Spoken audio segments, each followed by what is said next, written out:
ॐ नमो भगवते वासुदेवाय।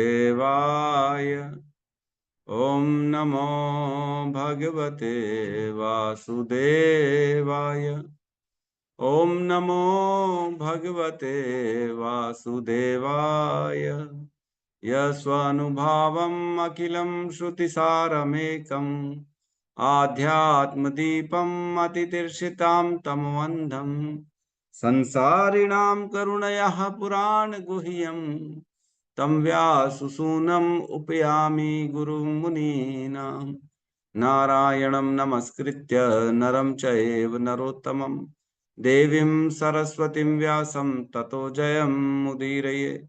श्रवणतां स्वकतः कृष्ण पुण्यश्रवण कीर्तिनः हृदयन्तस्थो हि अभद्राणि विधुनोति सुहृत् सताम्। नष्टप्रायेषु अभद्रेषु नित्यं भागवत सेवया भगवती उत्तम श्लोके भक्तिर्भवति नैष्टिकी।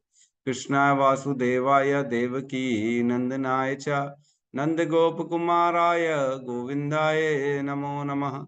जय श्री कृष्ण चैतन्य प्रभु नित्यानंद श्री अद्वैत गदाधर श्रीवासादि गौर भक्त वृंद।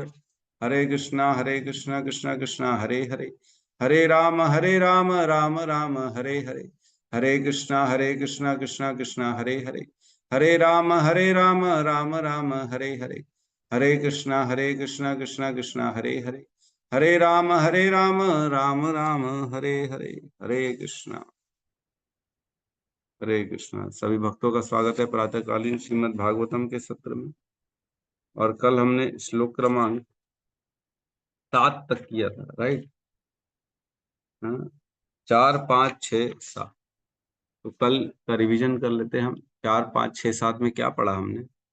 तो अभी जो अध्याय चल रहा है वो है भगवान श्री कृष्ण का अंतर ध्यान होना। और युधिष्ठिर महाराज को तरह तरह के अपशकुन दिख रहे हैं, उसका वर्णन चल रहा है। 4 नंबर श्लोक में कहते हैं समस्त सामान्य लेन देन, यहाँ तक कि मित्रों के बीच के व्यवहार तक कपट के कारण दूषित हो गए थे। पारिवारिक विषयों में पिता माता तथा पुत्रों के बीच, शुभ चिंतकों के बीच तथा भाई भाई के बीच सदैव गलत फहमी होती थी। यहाँ तक कि पति तथा पत्नी के बीच भी सदैव तनाव तथा झगड़ा होता रहता था, ये बताया गया। 5वें नंबर श्लोक में बताया कालक्रम में ऐसा हुआ कि मनुष्य लोभ क्रोध गर्व इत्यादि के अभ्यस्त हो गए। महाराज युधिष्ठिर ने इन सब अपशकुनों को देखकर अपने छोटे भाई से कहा, है ना? क्या कहा महाराज जी ने? तो ये कहते हैं महाराज युधिष्ठिर ने अपने छोटे भाई भीमसेन से कहा, मैंने अर्जुन को द्वारका भेजा था कि वह अपने मित्रों से भेंट कर आए और भगवान श्री कृष्ण से उनका कार्यक्रम जानता आए। और 7वें में कहते हैं जब से वह गया है तब से 7 मास बीत चुके हैं, फिर भी वह लौटा नहीं। मुझे ठीक से पता नहीं कि वहां क्या हो रहा है। ठीक है, तो हम 8वें नंबर श्लोक में प्रवेश करते हैं।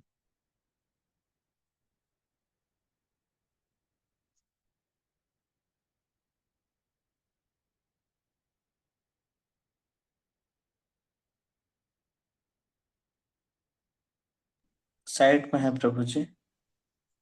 साइड में है।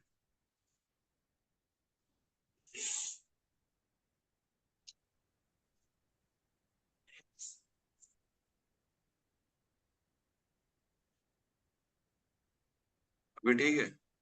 हाँ जी प्रभु जी। ठीक है, क्लियर दिख रहा है? जी प्रभु जी। क्या करो?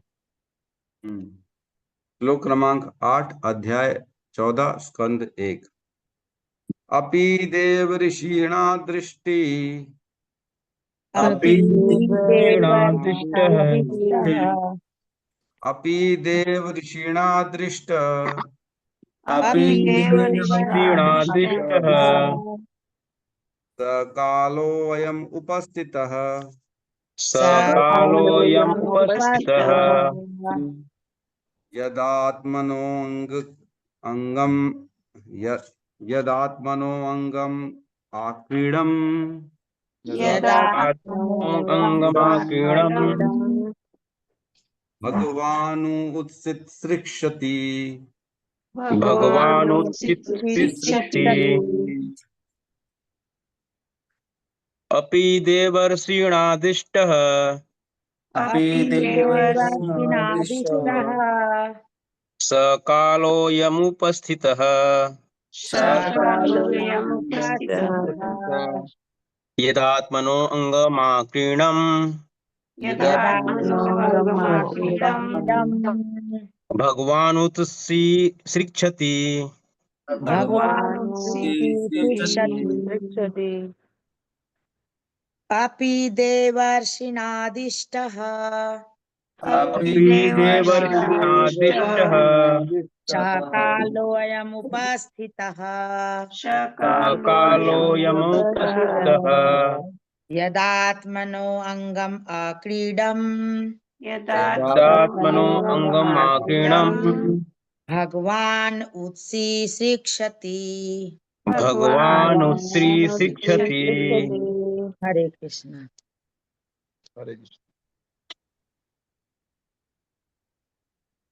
अनुवाद। क्या वे अपनी मर्त्यलोक की लीलाओं को समेटने जा रहे हैं, जैसा देवऋषि नारद ने इंगित किया था? क्या वह समय आ भी चुका है? ओम अज्ञानतिमिरन्धस्य ज्ञानाञ्जनशलाकया चक्षुरुन्मीलितं येन तस्मै श्री गुरुवे नमः। श्री चैतन्य मनोभीष्टं स्थापितं येन भूतले स्वयं रूपः कदा मह्यं ददाति स्वपदान्तिकं। वन्देऽहं श्रीगुरु श्रीयुतपदकमलं श्रीगुरून् वैष्णवांश्च श्रीरूपं सागरजातं सहगण रघुनाथान्वितं तं सजीवं साद्वैतं सावधूतं परिजन सहितं कृष्ण चैतन्य देव श्री राधा कृष्ण पादान् सहगण ललिता श्री विशाखान्वितांश्च। हे कृष्ण करुणा सिंधु दीन बंधु जगतपते गोपेश गोपिका कांता राधा कांत नमस्तुते। तप्त कांचन गौरांगी राधे वृंदावनेश्वरी वृषभानुसुते देवी प्रणमामि हरिप्रिये। वाञ्छाकल्पतरो भश्च कृपा सिन्धुभ्य एव च पतितानां पावनेभ्यो वैष्णवेभ्यो नमो नमः। नमो विष्णुपादाय कृष्णपृष्ठाय भूतले श्रीमते भक्तिवेदांत स्वामीति नामिने। नमस्ते सरस्वती देवे गौरवाणी प्रचारिणे निर्विशेष शून्यवादी पाश्चात्य देश तारिणे। जय श्री कृष्ण चैतन्य प्रभु नित्यानंद श्री अद्वैत गदाधर श्रीवासादि गौर भक्त वृंद। हरे कृष्णा कृष्णा कृष्णा हरे हरे हरे राम राम राम हरे कृष्णा। तो इस श्लोक में हम प्रवेश करें, इससे पहले मैं एक और श्लोक याद दिलाना चाहता हूँ। जब नारद जी आए थे, जब नारद जी ने युधिष्ठिर को ज्ञान दिया था 13वें अध्याय में, इसके पहले वाले अध्याय में, उसमें एक श्लोक में 50 नंबर श्लोक में कहा था 1.13.50, इसमें कहते हैं कि श्री भगवान ने देवताओं की सहायता करने के अपने कर्तव्यों को पहले ही पूरा कर दिया है और जो शेष हैं उसके लिए वे प्रतीक्षारत हैं। आप सभी पांडव तब तक प्रतीक्षा कर सकते हो जब तक श्री भगवान इस धरा पर उपस्थित हैं।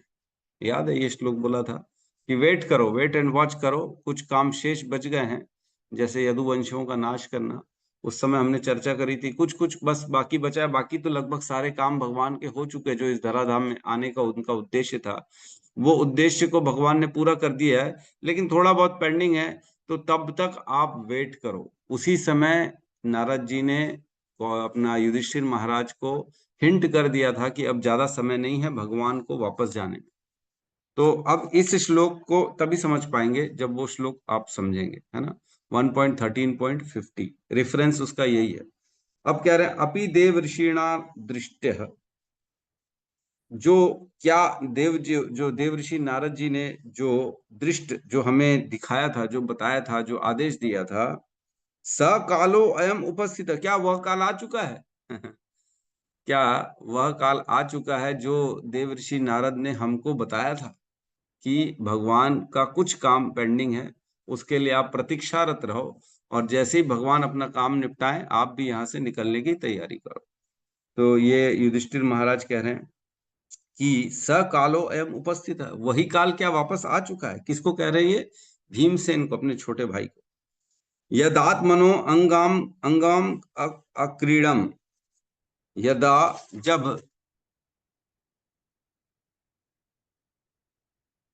जब भगवान आक्रीडम, भगवान आए थे, भगवान अपने आप अपने अंश के रूप में भगवान इस धराधाम पे आए थे।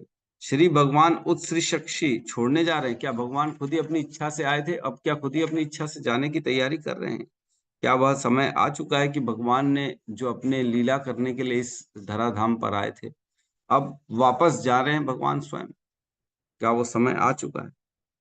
तो इसमें बेसिकली तात्पर्य में प्रभुपाद ने चर्चा करी है भगवान के आने का उद्देश्य क्या होता है, भगवान आते हैं तो क्या किन कारणों से आते हैं, और क्या क्या लीलाएं वो अपनी यहाँ पे करके जाते हैं। तो इसमें कुछ भगवत गीता के श्लोकों का वर्णन है। 4.7 कहते हैं, जब जब भी और जहां जहां भी धर्म का पतन तथा अधर्म का प्रधान होने लगता है, तब तब मैं अवतरित होता हूँ। तो कौन सा श्लोक है? बड़ा इजी श्लोक है, बोलिए कौन बोलेगा? यदा अनम्यूट यदा करके। हरे कृष्ण प्रभु जी। यदा हाँ, यदा हि धर्मस्य ग्लानिर्भवति अभ्युत्थानमधर्मस्य तदात्मनं सृजामि। बहुत सुंदर। तो ये श्लोक है, जब जब अधर्म की हानि होती है, यदा यदा ही धर्मस्य ग्लानिर्भवति भारत, जब जब धर्म का पतन होता है, अधर्म का बढ़न होता है, तब तब भगवान इस धराधाम पर आते हैं धर्म का स्थापना करने के लिए। और फिर कह रहे हैं 4.8 में, भक्त जनों का उद्धार करने, दुष्टों का विनाश करने तथा धर्म के सिद्धांतों को फिर से स्थापना करने हर युग में प्रकट होता हूँ। ये कौन सा श्लोक है? बोले आप। परित्राणाय हरे कृष्ण प्रभु जी, दंडवत प्रणाम। हाँ, कहिए। परित्राणाय साधूना विनाशाय च दुष्कृताम धर्म संस्थापनार्थाय संभवामि युगे युगे। बहुत सुंदर, बहुत सुंदर, बहुत बढ़िया। ये दोनों श्लोक में भगवान वर्णन करते हैं कि मैं कब कब आता हूँ और क्यों क्यों आता हूँ। परित्राणाय साधुनाम, साधुओं का, जो मेरे भक्त हैं उनका उद्धार करने के लिए, उनको तुष्ट करने के लिए। और विनाशाय च दुष्कृताम, और दुष्टों का, जो असुर हैं, अधर्मी है, उनका विनाश करने के लिए। धर्म संस्थापना था, ये वापस से धर्म की स्थापना करने के लिए। संभवामी युगे युगे, हर युग युग में मैं आता हूँ। तो ये दोनों श्लोकों में भगवान ने अपना आने का उद्देश्य बताया। फिर 3.24 में कहते हैं, यदि मैं कर्म ना करूं तो सभी मनुष्य कुपथगामी हो जाएं, तब मैं अवांछित जन समुदाय वर्ण संकर को उत्पन्न करने का कारण बनूंगा, और इस प्रकार संपूर्ण प्राणियों की शांति का विनाश करता बनूंगा। 3.24 ये भी याद है क्या किसी को? इतना कॉमन नहीं है ना ये, मेरे को भी याद नहीं है वैसे। किसी को याद नहीं है? शुरू का 2-3 लाइन याद है बस, नियतम कर्म कुरु करके ऐसे कुछ था। नहीं, वो नहीं, नियतम कुरु कर्म तनु। ये है, मैं पढ़ रहा हूँ। उत्सीद उत्स उत्सीदेयुरिमे लोका न कुर्याम कर्म च देहम संकरस्य च कर्ता स्याम उपहन्यामिमा प्रजाः। यदि मैं नियत कर्म ना करूं तो ये सारे लोग नष्ट हो जाएं, तब मैं अवांछित जन समुदाय वर्ण संकर को उत्पन्न करने का कारण हो जाऊंगा, और इस तरह संपूर्ण प्राणियों की शांति का विनाशक बनूंगा। तो ये भगवान ने क्यों बोला था? क्योंकि भगवान ने एक श्लोक बोला था कि जैसे जैसे लीडर्स, जैसे जैसे लोग आचरण करते हैं, लोग उसको फॉलो करते हैं। जो बाकी लोग हैं, लीडर्स को फॉलो करते हैं। तो लीडर्स का ये कर्तव्य है कि वो अपना आचरण अच्छा करे, धर्म के अनुसार करे। तब कहते हैं कि अगर मैं भी कर्म ना करूं तो लोग मेरे को देख के फॉलो करेंगे कि कर्म नहीं करते कृष्ण, तो हम भी नहीं करेंगे कर। तो मैं नहीं करूंगा तो लोग भी नहीं करेंगे, और इस कारण फिर वर्ण संकर जन समुदाय में उत्पन्न हो जाएगा, और उसका कारण मैं बन जाऊंगा, क्योंकि मेरे को फॉलो करके कर रहे हैं। इसलिए भगवान कर्म करते हैं, भगवान दिखाते हैं कि नहीं, कर्म करना चाहिए। भगवान ने अपने कर्मों से बताया है कि मैं भी करता हूं, तुम भी करो। यद यद आचरति श्रेष्ठ तत् तत् देवेतरो जना स यद प्रमाणम कुरुते लोकस्तत् अनुवर्तते। सारे लोग लीडर्स को फॉलो करते हैं, इसलिए लीडर्स की जिम्मेदारी है कि वो अपने आचरण से लोगों को सिखाए कि कैसे चलना है। तो क्या आप सब तैयार हैं अपने आचरण से सिखाने के लिए? क्या सिखाते हैं सब लोग? आप क्या तिलक लगाते हैं, कंठी माला पहनते हैं, क्या हरे कृष्णा बोलते हैं सबको? यही आचरण है। हम कैसे बताएंगे कि हम भगवान के अनुगत हैं? हम अगर समाज को अपने आचरण से सिखाना चाहते हैं कि कैसा जीवन होना चाहिए, तो क्या जो प्रभुपाद ने बताया है उन नियमों को फॉलो करके हम लोगों के सामने जा रहे हैं? शर्म तो नहीं आ रही कहीं लोगों के सामने? कहीं धोती कुर्ता पहनने में शर्म तो नहीं आ रही है?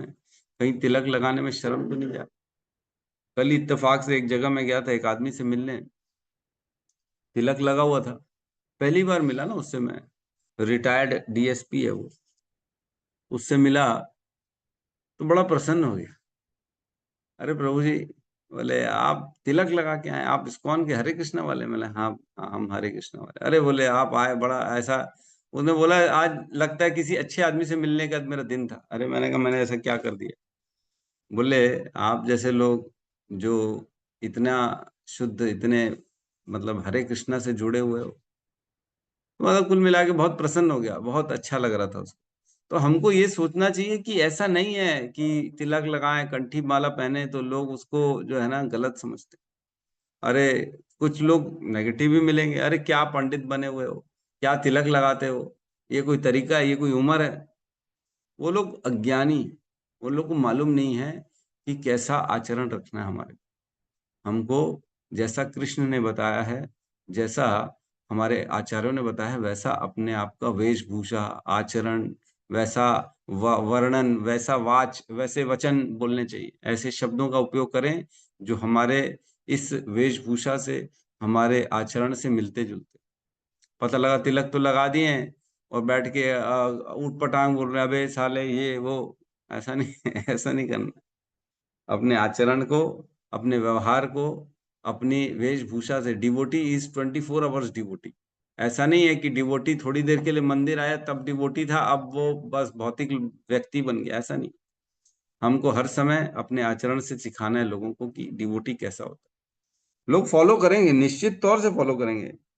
4 स्टेजेस आते हैं जब भी कोई डिवोटी बनता है, उसके जीवन में 4 स्टेजेस आते हैं। सबसे पहले तो रिजेक्शन, उसको रिजेक्ट कर दिया जाएगा लोगों के द्वारा, अरे बेकार हो गया, अब कोई काम का नहीं, इससे कोई मतलब नहीं उठने बैठने का। रिजेक्शन, अब सारे संबंध टूटना चालू हो जाएंगे, दोस्त यार, मित्र, संबंधी, यानी रिश्तेदार, वो सब नाते तोड़ना चालू कर देंगे। रिजेक्शन हो जाएगा, कहीं बुलाएंगे नहीं, शादियों में नहीं बुलाएंगे, उठने बैठने में नहीं बुलाएंगे, अरे वो कोई काम का आदमी नहीं, छोड़ो उसको। फिर उसके बाद आता है दूसरा स्टेप, और खतरनाक, क्रिटिसिज्म, निंदा चालू कर देंगे। अरे बेकार है वो, कोई काम ही नहीं करता वो कोई बेकार है, पहले तो खुद इतना खाया पिया, इतनी गंदगी किया, अब बड़ा पंडित का वेशभूषा धारण करके हमको ड्रामाबाजी करके सिखाता है, बेकार आदमी है, सब ऐसा बोलेंगे, क्रिटिसाइज करेंगे, बहुत बुराई करेंगे, सुनना पड़ेगा, सहना पड़ेगा। फिर जाके चौथी स्टेप आती है कि फिर एक्सेप्टेंस करते हैं, जब देखते हैं 1 साल 2 साल 3 साल 4 साल हो गए, भाई ये तो बदल ही नहीं रहा है ना। शुरू में देखते हैं कितने दिन बड़ा तेरा अभी बुखार चढ़ा है ना, देखते हैं कितने दिन चलता है, कितने दिन बड़ा तुम कंठी माला पहनोगे, कितने दिन तिलक लगा के घूमोगे, देख लेते हैं। क्रिटिसिज्म है ना। फिर उसके बाद जब 2-3 साल तक कोई नहीं चेंज होता, तब देखते हैं अरे यार ये तो बदल ही नहीं रहा, ये तो वाकई में दृढ़ता से लग गया है, ये तो चेंज ही नहीं हो रहा, हमको तो लगा ये शायद बदल जाएगा, बुखार है इसका, नहीं बदला, मतलब वाकई में ठीक है, चलो कोई बात नहीं, नहीं बदल रहा तो है, तो हमारा दोस्त है, तो हमारा रिश्तेदार, चलो बुला लो। एक्सेप्टेंस आ जाएगा फिर। और जब एक्सेप्टेंस आएगा, जब आपकी वाणी और आपका आचरण देखेंगे कि ये तो वाकई में निर्मल और शुद्ध हो गए हैं, इनकी वाणी में कहीं कपटता नहीं है, किसी के लिए दोष भावना नहीं है, किसी के लिए ऐसा नहीं है, अहित करने की कोई भावना नहीं है, तब फॉलोवरशिप बढ़ती है। फिर फॉलो करना चालू करेंगे, फिर अपनी बातें शेयर करेंगे, अच्छा चलो ठीक है, आप इतना पढ़े हो, बैठो बताओ तो सही, मेरे ये प्रॉब्लम है, मैंने ये किया है, मैं ऐसा भक्ति करती हूँ, मैं ये फॉलो करती हूँ, मैं इन गुरु को जी को देखता हूँ। तो इस तरह से फिर लोग आपसे शेयर करना चालू करेंगे और आपके गाइडेंस को भी लेंगे, आपसे सजेशन लेंगे कि बताइए मैं क्या करूं, कैसे अपने जीवन का उद्धार करूं। क्यों? क्योंकि आपका आचरण अब उन्होंने देख लिया कि वाकई में ये कितने सुहृद हो गए, कितने निर्मल हो गए, कितने स्वच्छ हो गए, किसी का बुरा नहीं चाहते। तो डिवोटी अपने आचरण से ये फैलाता है कि कैसा होना चाहिए इस्कॉन के डिवोटी को। हमारे को ये मानना चाहिए कि मैं एक इस्कॉन का उनके सामने जीता जागता एग्जाम्पल हूँ, है ना। इस्कॉन का मैं प्रतिनिधित्व कर रहा हूँ पूरे समाज के सामने। तो क्या मैं अपने आचरण से, जो शीला प्रभुपाद ने इतनी मेहनत से इस्कॉन खड़ा किया है, उसका नाम खराब कर दूं? है क्या थोड़ी सी भोग करने के लिए, खाने के लिए, पीने के लिए, सुनने के लिए, क्या इस्कॉन का नाम खराब कर दूं? ऐसा नहीं करना है हमको। हमको अपने गुरुओं के प्रति उत्तरदायित्व रखना है, उनके ऋण के अधीन है हम। अगर यदि प्रभुपाद न होते तबे की होते, न जाने ये जीवन बहता कैसे। प्रभुपाद ना होते तो क्या होता, भगवान के बारे में कौन बताता, कौन कृष्ण का ज्ञान देता, कौन कौन हमको इस भटकते हुए संसार से भगवान की चरण में लगाता। प्रभुपाद ने किया है, तो उनके प्रति हमको हमेशा हर पल ऋणी रहना चाहिए, उनका स्मरण करना चाहिए, उनको धन्यवाद देना चाहिए, और अपने आप को ऐसा स्थापित करना चाहिए कि नहीं प्रभुपाद, मैं कभी भी कुछ भी हो जाए इस कौन का नाम खराब नहीं होने दूंगा, चाहे कुछ भी। ये भावना रखनी चाहिए।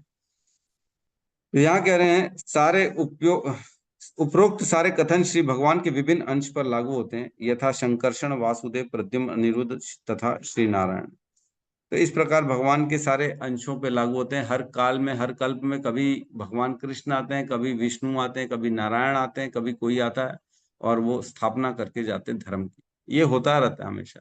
लेकिन इसमें लिखा है ब्रह्मा जी के दिन में एक कल्प में एक ही बार कृष्ण आते हैं, एक ही बार, प्रत्येक ब्रह्मांड में एक बार प्रकट होते हैं, और उनकी समस्त दिव्य लीलाएं प्रत्येक ब्रह्मांड में क्रमशः दिखलाई पड़ती हैं।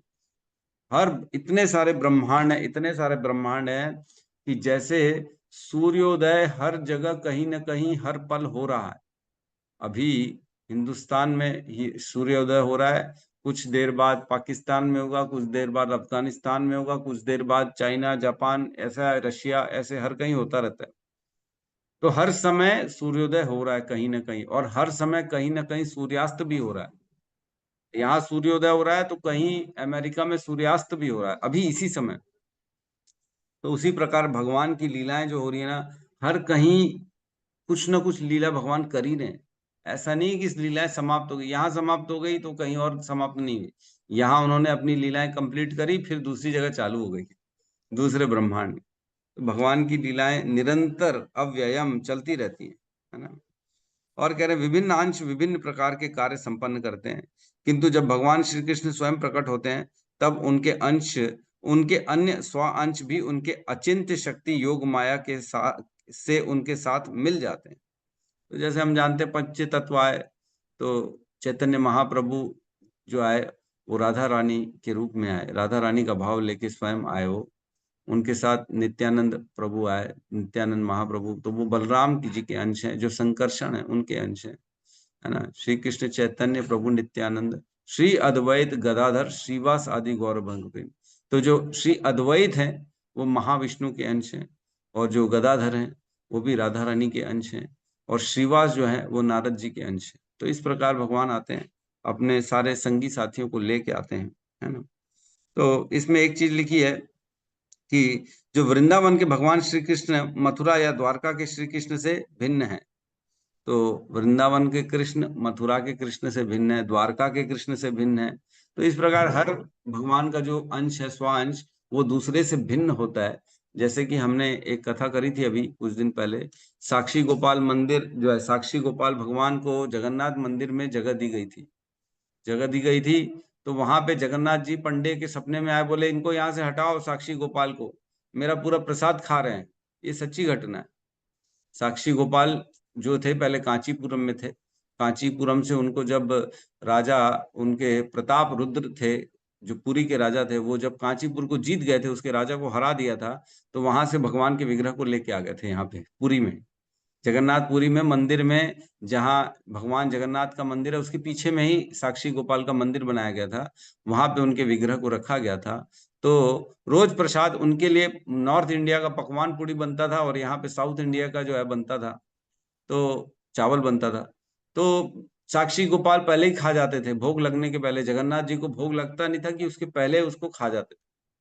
तो जगन्नाथ जी पंडे के सपने में आए, बोले इसको यहाँ से हटाओ, नहीं तो मैं चले जाऊंगा यहाँ से। जगन्नाथ जी पंडे को बोले इसको हटाओ, पूरा भोग खा रहा है ये, नहीं तो मैं चले जाऊंगा। तो फिर उसपे विचार विमर्श किया गया राजा के साथ, तो फिर उनको मंदिर दूर स्थापित किया गया, 15 किलोमीटर दूर जाके, कि ठीक है। तो बोले, पंडे ने कहा जगन्नाथ जी से, बोले ये तो आप ही तो हो, आप ही तो भगवान कृष्ण हो, आप ही तो जगन्नाथ हो, आप ही तो साक्षी गोपाल हो। दोनों तीनों में भेद क्या है, तो आप क्यों ऐसा कर रहे हो? बोले भेद हमारा रस तत्व में है। मैं द्वारकाधीश का जगन्नाथ हूँ, है ना, मैं राजा हूँ, मैं ऐश्वर्य वाला हूँ, और वो गोपाल भाव वाला है, श्याम सुंदर के भाव में है वो। तो बोले हम दोनों के रस में, तत्व में फर्क है। हम एक जगह एक साथ नहीं रह सकते, और इनको यहाँ से बाहर करो। हम हैं एक ही, वो बोलते हैं कृष्ण जगन्नाथ जी पंडे को बोलते हैं हम एक ही हैं, लेकिन हम साथ में नहीं रह सकते। तो देखो ऐसा लीला करते हैं भगवान, हम नहीं समझ सकते भगवान की लीलाएं। ठीक है, तो भगवान आते हैं, है ना, अलग अलग रूपों में आते हैं। और नास्तिक लोग भगवान को नहीं समझ सकते। नास्तिक लोग भगवान को जो है, उनको लगता है कि ये तो मनुष्य के रूप में आए थे। अवजानंती माम मूढ़ा मानुषिम तनुआश्रितम परम भावो अजानंतो मम भूत महेश्वर। मैं सारे लोगों का स्वामी हूँ, पूर्ण संपूर्ण ब्रह्मांड का स्वामी हूँ, लेकिन ये कौन नहीं जानता? अवजानंती माम मूढ़ा, जो बेवकूफ है, मूर्ख है, वो नहीं जानते ये, कि उनको क्या लगता है, मानुष्यम तनु आश्रितम, मैं मनुष्य का तन के आश्रय में इस संसार में आता हूँ, मैं मनुष्य के शरीर का मेरे को आश्रय लेने की जरूरत पड़ती है, उनको ऐसा लगता है। तो ऐसा कुछ भी नहीं है। ठीक है, तो यहाँ पे हमने चर्चा करी, अगले श्लोक में प्रवेश करते हैं हम।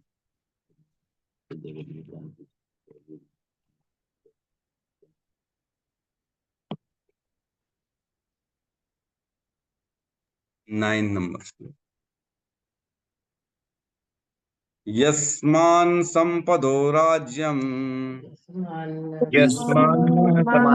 संपदो राज्यम धाराः प्राणा कुलं प्रजा दारः प्राणः कुलं प्रजः आसंसपत्न विजयो आसंसपत्यो लोकाश्च यद अनुग्रहात् लोकाश्च यदनुग्रहात् यस्मानः संपदो राज्यम्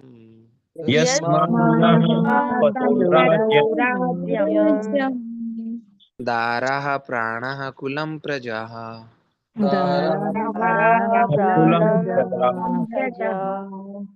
आसंसपत्न विजयो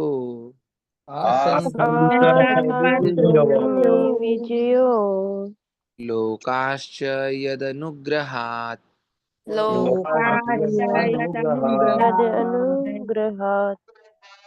यस्मानं संपदो राज्यम् यस्मानः संपदो राज्यम् दारः प्राणः कुलं प्रजः दारः प्राणः कुलं प्रजः आसंसपत्नविजयो आसंसपत्नो विजयो लोकस्य यदनुग्रहात् लोकाश्च यदनुग्रहात् यस्मान्नः संपदो राजम् राज्यम् दारः प्राणाकुलं प्रजा प्राणाकुलं प्रजा आसंसपत्न्य विजयो विजयो लोकाश्च यदनुग्रहात् हरे कृष्णा। धन्यवाद। केवल उन्हीं से हमारा समस्त राजसी ऐश्वर्य, अच्छी पत्नियां, जीवन, संतान, प्रजा के ऊपर नियंत्रण, शत्रुओं पर विजय तथा उच्च लोकों में भावी निवास, सब कुछ संभव हो सका है। यह सब हम पर उनकी अहेतुकी कृपा के कारण है। तो ये युधिष्ठिर महाराज कह रहे हैं, किसको?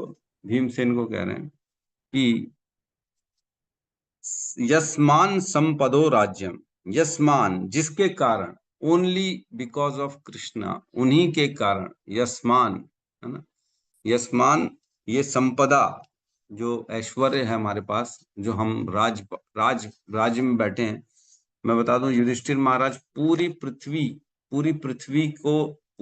में राज्य करते थे, और कोई राजा था ही नहीं, केवल और केवल युधिष्ठिर महाराज पूरी पृथ्वी पे राज्य करते थे। तो कह रहे हैं यस्मान संपदो राज्यम, ये जो राज्य का पूरी संपदा जो ऐश्वर्य हमारे पास आई है वो इनके कारण आई है, कृष्ण के कारण। और क्या आई है? दारा, दारा मीन्स पत्नियां। तो इतनी सारी पत्नियां हैं। अब युधिष्ठिर की कितनी थी? मेरे को तो एक ही मालूम है, द्रौपदी। और भी कोई थी कि किसी को मालूम है क्या? हाँ प्रभु जी, एक और थी। एक और है? जी, कौन है? अब इन नाम तो नहीं मालूम, पर एक पत्नी और। अच्छा, युधिष्ठिर की एक पत्नी और थी। किसी को मालूम है क्या?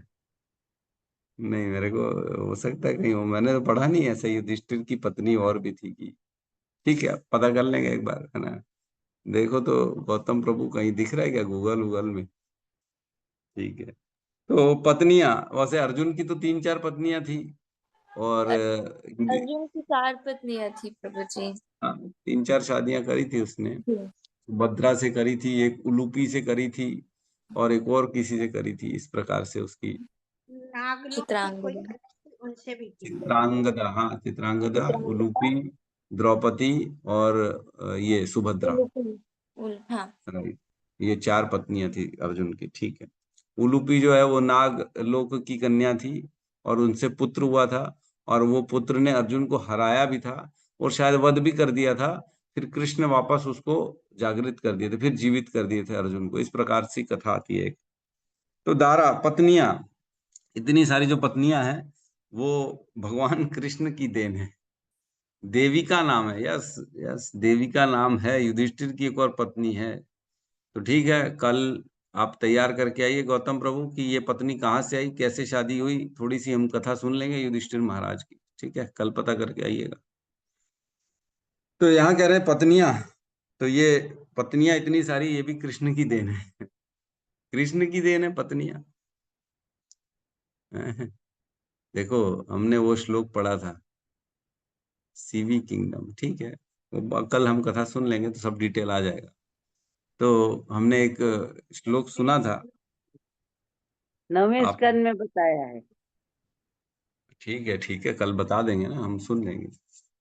तो हमने श्लोक पढ़ा था जिसमें जो है नारद जी बताते हैं युधिष्ठिर को कि लोग जो जुड़ते हैं एक दूसरे से, वो कृष्ण की इच्छा से लोग जुड़ते हैं, और कृष्ण की इच्छा से विलग हो जाते हैं। पिछले श्लोक में हमने पढ़ा था, पिछले अध्याय में, 13वें अध्याय में, जिसमें कहते हैं कि माँ कंचन शुचो राजन यद ईश्वरम वशम जगत 13.41, उसमें कहते हैं सारा जगत ईश्वर के वश में है ना। लोका सपाला यस्ये में वहंती बलिम ईशतु, सभी लोग और उनके लोकपाल भी सारे के सारे अपनी रक्षा के लिए किसको? कृष्ण की पूजा करते हैं। स संयुनक्ति भूतानी स एव वियुनक्ति च, वही कृष्ण लोगों को जोड़ते हैं और वही कृष्ण लोगों को विलग, अलग अलग कर देते हैं। जिस प्रकार एक क्रीड़ा खेलने वाला जो व्यक्ति होता है वो अपनी इच्छा से अपने गोटियों को या अपने जो उनके जो भी जिससे खेल खेल रहा है वह उनको मिलाता है और बिछाड़ता है, तो वैसे कृष्ण अपनी इच्छा से लोगों को जोड़ते हैं और अलग अलग करते हैं। तो यहाँ पे युधिष्ठिर महाराज समझ रहे हैं कि हमको जो पत्नियां मिली वो भी कृष्ण के कारण मिली। अपने ऊपर क्रेडिट नहीं ले रहे हैं कि हमको मिली तो मैंने शादी करी इसलिए मेरे को मिली, नहीं, ऐसा नहीं। कृष्ण के कारण पत्नियां मिली। और क्या करे, प्राणा, प्राण, ये जीवन, ये जो मेरा जीवन चल रहा है ये भी भगवान कृष्ण के कारण। समझ रहे हैं वो, क्योंकि कृष्ण नहीं होंगे तो प्राण नहीं होंगे, प्राणहीन हो जाएंगे कृष्ण के बिना। और क्या करें, कुलम, यह कुल जो है हमारा ये भी कृष्ण के कारण। कैसे कृष्ण के कारण है? क्योंकि परीक्षित महाराज की रक्षा भी कृष्ण ने करी थी उत्तरा के गर्भ में जाकर। उत्तरा आई थी भगवान के सामने, दौड़ती दौड़ती आई थी, कहती पाहि पाहि महायोगिन देव देव जगत पते, ना अन्यत त्वद भयम पश्ये यत्र मृत्यु परस्परम। इस मृत्यु से जीतवाने के लिए और कोई दिखता नहीं मेरे को आपके अलावा, ना अन्यत यत पश्यम, आपके अलावा कोई नहीं दिखता मेरे को जो इस मृत्यु पर विजय प्राप्त करा सके, और आप ही हो, मेरे गर्भ की रक्षा करो। तो भगवान ने फिर उनके गर्भ की रक्षा करी थी और परीक्षित महाराज को बचाया था, हम सब जानते हैं। तो कुल की भी कैसे रक्षा करी? कृष्ण के कारण ही उनका कुल भी है। और कह रहे हैं प्रजा, जो प्रजा है, प्रजागण, वो प्रजा इतनी अनुकूल है, धर्म के अनुसार चल रही है, ये भी कैसे है? कृष्ण के कारण। एक व्यक्ति अपने घर में तो अपने हिसाब से चला नहीं सकता, है कि नहीं? एक घर में अगर एक पिताजी को बोले अरे तुम्हारे बच्चे तुम्हारी नहीं सुनते, तो बोले क्या करूं, मेरी कोई सुनता ही नहीं है। होता है कि नहीं? अपने मर्जी से चलते। एक घर में नहीं चल सकता अपना शासन, तो पूरे पृथ्वी में कैसे शासन चलेगा?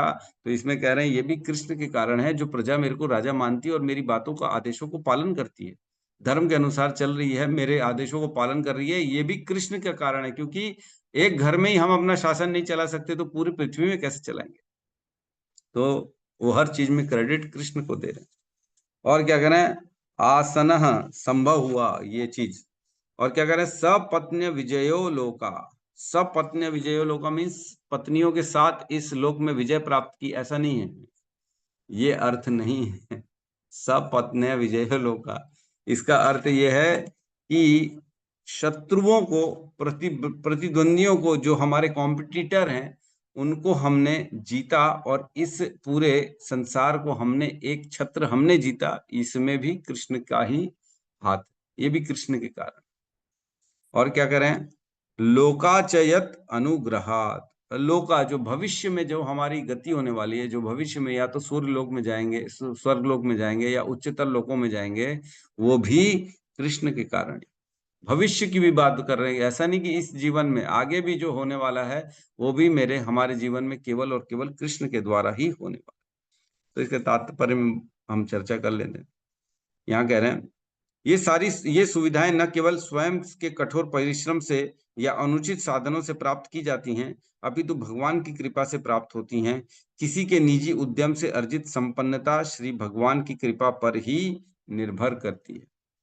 कोई अगर कहे कि मैंने कमाया है, मैंने इसको प्राप्त किया है, तो बहुत बड़ी गलत फहमी में है ना, क्योंकि सारी चीजें, सब कुछ भगवान ही देने वाले हैं। तो भगवान भगवत गीता के 7वें अध्याय में कहते भी हैं कि जो भी हमको देवताओं द्वारा मिलता है, वह बेसिकली कृष्ण ही देते हैं। 7.22 7:22 इसमें कहते हैं सतया श्रद्धया युक्तः तस्य आराधनम इहते लभते च तत् कामान मयि एव विहितानि तान। मतलब ऐसी श्रद्धा से समन्वित होकर देवता विशेष की पूजा करने या यत्न करता है और अपनी इच्छा की पूर्ति करता है, किंतु वास्तविक तो यह है कि ये सारे लाभ केवल मेरे द्वारा प्रदत्त हैं। अगर कोई देवता हमको कुछ प्रदान कर रहा है, सूर्य देव की उपासना करी, शिव जी की उपासना करी, ब्रह्म जी की उपासना करी, शनि देव की उपासना करी, कृष्ण गणेश जी की उपासना करी, दुर्गा जी की उपासना करी, और ऐसा लगता है कि हमें कुछ फल मिल गया है इनकी उपासना से, मैंने तो नवरात्रि के फल रखा था ना, इसलिए मेरे को ये प्राप्त हो गया। तो यहाँ कह रहे हैं कि देवताओं द्वारा दिया गया फल भी मैं ही देता हूँ, है ना। अल्प बुद्धि नहीं समझ पाएंगे, उनको लगेगा हाँ देवताओं ने दिया है, लेकिन कृष्ण ही है जो देवताओं को भी पावर देते हैं। देने का पावर भी कृष्ण के द्वारा ही आता है। बेसिकली हमको कृष्ण की पूजा अर्चना करनी है। आगे कह रहे हैं श्री भगवान के आशीर्वाद के साथ साथ निजी परिश्रम तो होना ही चाहिए, किंतु श्री भगवान के आशीर्वाद के बिना केवल परिश्रम से ही किसी को सफलता नहीं मिलती। तो हमने पढ़ा था एक श्लोक 18वें अध्याय में, अधिष्ठानाम तथा कर्ता कारणम च पृथक विधम विविधाश्च पृथक चेष्टा देवम च एव पंचमम अत्र पंचमम। तो ये 5 कारण हैं किसी भी कर्म को सफल करने के। अधिष्ठानाम तथा कर्ता, अधिष्ठानाम एक होना चाहिए, एक कर्ता होना चाहिए, अधिष्ठानाम तथा कर्ता कारणम च पृथक विधम, एक कारण और एक विविध चेष्टा और एक देव मतलब परमात्मा। तो इस प्रकार 5 कारण होते हैं किसी भी कर्म को। हम उस पर गहराई में नहीं जाएंगे कि कौन से 5 कारण हैं, नहीं तो लंबा समय लग जाएगा। तो 5 कारण होते हैं, जिसमें देवम सबसे इंपॉर्टेंट है। परमात्मा की अनुमति के बिना हम कोई भी कार्य नहीं कर सकते। कोई भी क्रियाशील तभी होगी जब उसमें परमात्मा की अनुमति हो, तभी वह कार्य सफल होगा, अन्यथा विफल हो जाएगा। कितना भी परिश्रम डाल लो, कितना भी दिमाग लगा लो, कितना भी मेहनत कर लो, कितना भी मुहूर्त निकाल के समय निकाल लो, अच्छा अच्छा उसमें मेहनत करके काम कर लो, जब तक भगवान परमेश्वर की इच्छा नहीं होगी तब तक उस क्रिया का कोई फल नहीं मिलेगा। तो जो फल मिल रहा है क्या मानना चाहिए कि वो कृष्ण के द्वारा प्रदत्त है, कृष्ण ने हमको दिया है, इसलिए आज हमारे पास ये सारी चीज है, सुविधाएं। ये बता रहे हैं यहाँ पे। और कह रहे हैं कलयुग का आधुनिकृत प्रिय व्यक्ति निजी उद्यम में विश्वास करता है और परमेश्वर के आशीर्वाद को नकारता है। तो आज के लोग क्या कहते हैं, नहीं नहीं साइंस से हम कर लेंगे, हम मॉडर्न टेक्नोलॉजी है, हम सब बना लेंगे, भगवान इज नो मोर। बीच में भी एक आया था स्टेटमेंट, गॉड इज डेड, ऐसा करके कुछ आया था, पता नहीं। तो तुरंत बॉलीवुड में हमने देखा अगले दिन वॉल्केनो फट गया, है ना। एक कमेंट आया था, अभी की बात है 2-4 महीने पहले कि एक पार्टी हुई थी बॉलीवुड में बहुत बड़ी स्टार्स की, उसमें वोटिंग हुई थी और जिसमें गॉड का भी एक नाम डाला था, गॉड कितने वोट डाल रहा है, तो उसमें लिखा था नहीं गॉड है ही नहीं करके, तो वोट कहाँ से डालेगा। इस तरह का मजाक उड़ाया था उन्होंने। और उसके 2-4 दिन बाद ही वहां पे एक जबरदस्त वॉल्केनो फट गया और सब लोगों की ऐसी की तैसी हो गई। अब कहाँ है गॉड, बताओ गॉड कहाँ है, अब तो कोई बोलने वाला नहीं है वहां पे। तो लोग क्या सोचते हैं कि ये ऐसी हो रहा है, नेचुरल हो रहा है, ये रिएक्शन से हो रहा है, तो ऐसा नहीं है। हर चीज के पीछे सर्व कारण कारणम, कृष्ण है हर कारण के कारण। तो ये मानना चाहिए बेसिकली हमको। जैसे डॉक्टर का यहाँ पे एग्जांपल दिया है कि डॉक्टर एक मरीज को दवाई देता है, तो दवाई देने के बाद मरीज बच जाता है बीमारी से, तो क्या डॉक्टर बचा रहे हैं? नहीं, कृष्ण बचा रहे, केवल कृष्ण बचा रहे हैं। नहीं, केवल कृष्ण नहीं, जब तक थोड़ा सा प्रयास नहीं करेंगे, परिश्रम नहीं करेंगे, तब तक कृष्ण भी फल नहीं देते। हमारे भगवत गीता में प्रारब्ध कहा गया है ना, प्रारब्ध के अनुसार व्यक्ति को चीजें मिलती हैं। तो प्रारब्ध का अर्थ क्या है, केवल भाग्य नहीं होता, भाग्य और प्रारब्ध में अंतर है। प्रारब्ध जो होता है इसमें भाग्य के साथ साथ एफर्ट्स को भी जोड़ा जाता है, तब बनता है प्रारब्ध। भाग्य क्या होता है, केवल वही चीज जो मैंने अकाउंट में पिछले जन्मों से पुण्य और पाप लेके आए वो मिलेगा, लेकिन कब मिलेगा, जब उसमें हम एफर्ट्स डालेंगे तब मिलेगा, ऐसे ही नहीं मिल जाएगा। मतलब प्रारब्ध is equal to efforts plus भाग्य, इसको कहते हैं प्रारब्ध। तो प्रारब्ध के अनुसार चीजें मिलती हैं, प्रारब्ध में हमको एफर्ट करना बहुत ज्यादा जरूरी है। भगवान कहते हैं कर्म तो तुमको करना ही पड़ेगा, नियतम कुरु कर्म त्वम कर्म जाया ही अकर्मणा शरीर यात्रा पिछते ना अकर्म प्रसिद्ध ये अकर्मणा। शरीर के पालन के लिए तो कर्म करना ही पड़ेगा, कर्म के बिना तो तुम रह नहीं सकते हो, है ना। न क्षणम अपि यत, एक श्लोक आता 3.01 में, उसमें कहते हैं कि एक क्षण के लिए भी व्यक्ति बिना कर्म के नहीं रह सकता। उसमें कहते हैं ना ही कश्चित क्षणम अपि जातु तिष्ठति अकर्म कृत, एक क्षण के लिए भी व्यक्ति बिना कर्म के नहीं रह सकता। कर्म तो उसको करना ही पड़ेगा, मजबूरी में करना पड़ेगा, पेट पालन के लिए करना पड़ेगा, है ना, अपनी रक्षा के लिए करना पड़ेगा, लेकिन करना पड़ेगा। इसलिए कर्म ऐसे करो जो कृष्ण के लिए, है ना। कृष्ण के लिए कर्म करने से कर्म का बंधन नहीं लगेगा, है ना। 3.09 यज्ञ अर्थात कर्मणों अन्यत्र लोको एवं कर्म बंधन। जो कर्म कृष्ण के लिए, विष्णु की प्रसन्नता के लिए होता है, उसमें कर्म का बंधन नहीं होता।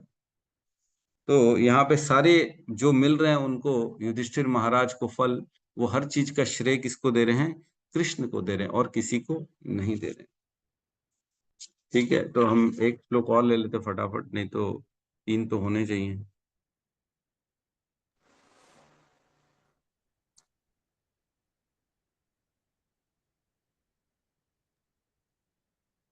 नंबर 10 नंबर श्लोक। पश्योत्पातान्नराव्याघ्र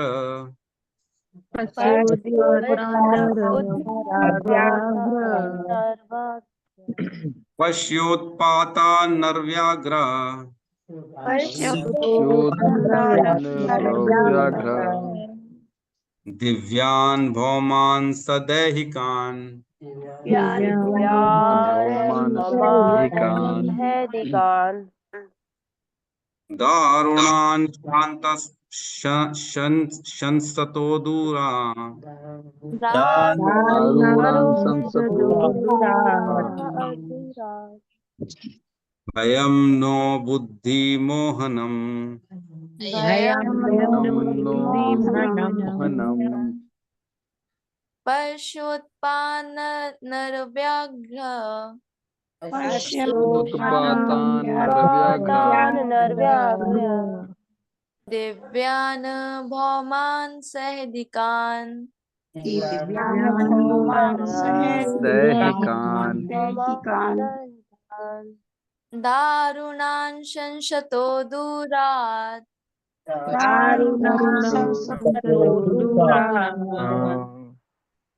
भयं नो बुद्धिमोहनम्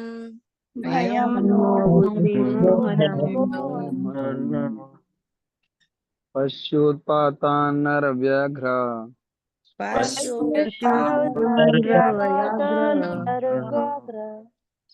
दिव्यान् भौमान् सदैहिकान्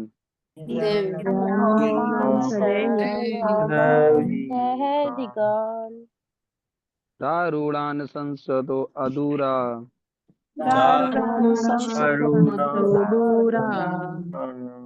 भयं नो बुद्धिमोहनम्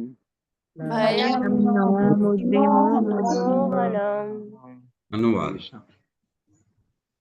ये कौन सा होगा? 11वां नंबर है, 10वां नंबर। हे नर व्याघ्र, जरा देखो तो कि दैविक प्रभावों, पृथ्वी की प्रतिक्रियाओं तथा शारीरिक वेदनाओं के कारण उत्पन्न होने वाली कितनी खतरनाक आपदाएं हमारे बुद्धि को मोहित करके निकट के भविष्य में आने वाले खतरे की सूचना दे रही हैं। यहाँ पे युधिष्ठिर महाराज नर व्याघ्र कह रहे हैं। नर व्याघ्र मीन्स भीम को नर व्याघ्र कह रहे हैं। नर है लेकिन व्याघ्र से ज्यादा शक्ति है, मतलब शेर से ज्यादा शक्ति है। शेर से लड़ते थे बचपन में ये लोग भीम, ये लोग जंगलों में जाके शेरों से लड़ते थे, इतने खतरनाक थे, है ना। अभी एक पिक्चर भी आई थी ना, शावा, शेर का बच्चा, शिवाजी का पुत्र, वो भी शेर के बच्चा, शेरों के साथ खेलते थे ये लोग। सच में ये लोग बड़े ही मतलब शक्तिशाली थे, डरते नहीं थे किसी से। तो यहाँ कह रहे हैं नरव्याघ्र भीम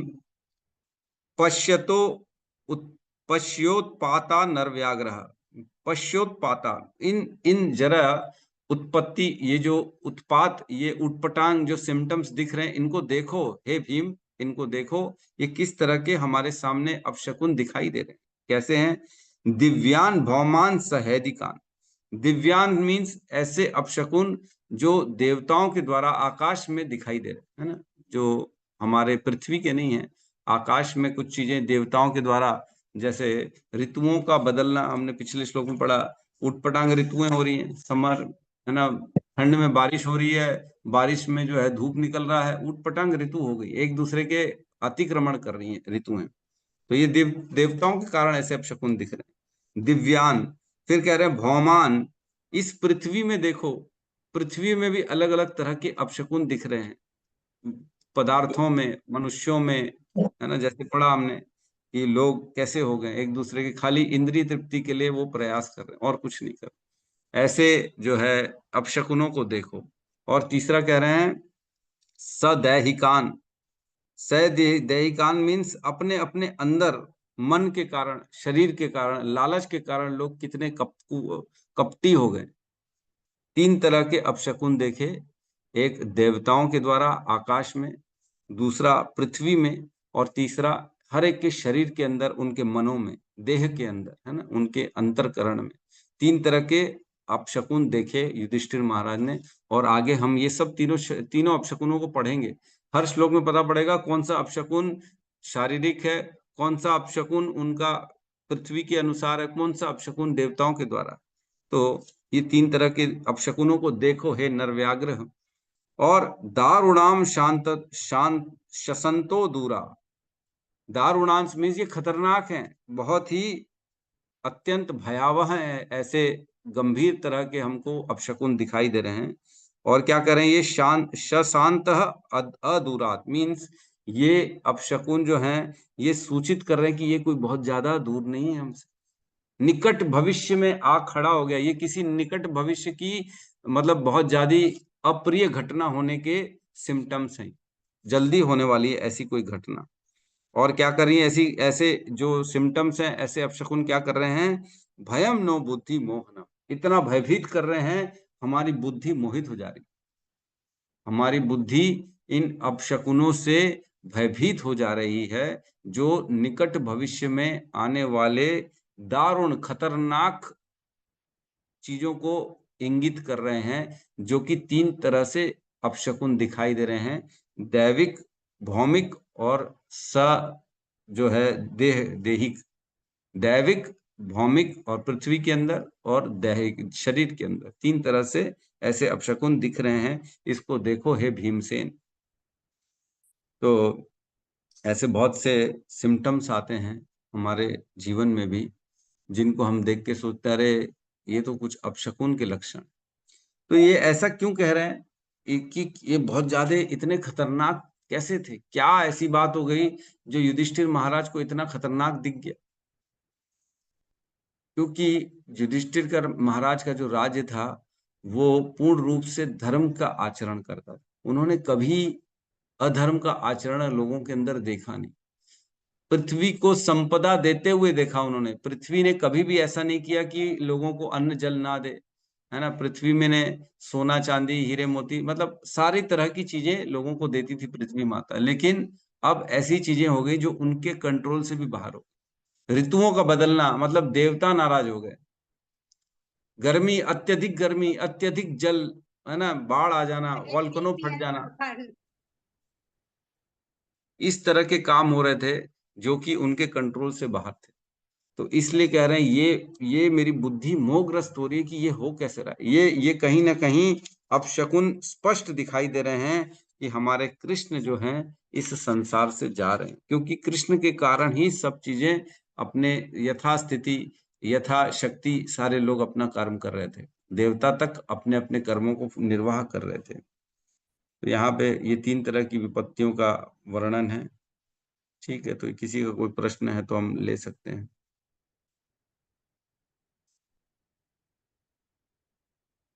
हरे कृष्णा। किसी का कोई प्रश्न नहीं है?